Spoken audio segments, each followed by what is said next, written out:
Iti sa balipay adamag po iti dakkel pondo ti Department of Education itatawen panggepmet ti lokal a gobyerno ti Baguio City amadaan iti kanayunan pay nga school buildings baban iti panakitinulong ti ahensya. Ada detalye ni Christine Bornolia sa Baway.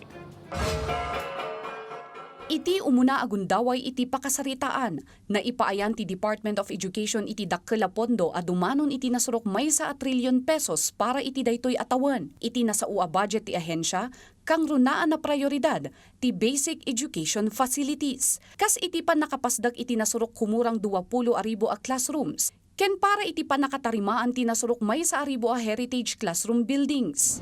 For the very first time, DepEd has been granted a historic allocation of 1.015 trillion. Dun sa 84.7 billion, 65 billion would be allotted for new classroom buildings. Sigunpay iti ahensya, iti kaunaan na gundaway saan lang at DPWH timang supervise iti konstruksyon dagiti classrooms no dikat mabalinan nga agtinulong ti ahensya.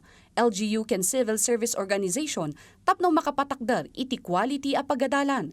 Iti Baguio City dumanon iti 15 tina i-propose a pagadalan a mangipasdag iti baro ken kasapulan na matarimaan na classrooms. Daytoy iti maysa atutukan ti LGU itaatawan.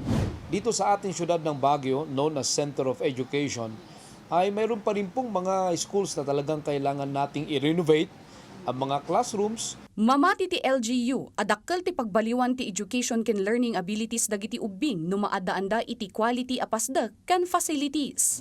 Unang-una, sabi nga nila dapat mayroon tayong encouraging learning environment. Ay kung papasok po ang ating mga estudyante at unsafe sila, unsound, uncomfortable, it will really impact ang kalidad ng edukasyon at yung concentration or focus nila para mag-aral. At Christine Bornolia sa Baway para iti Pambansang TV iti Baro a Pilipinas.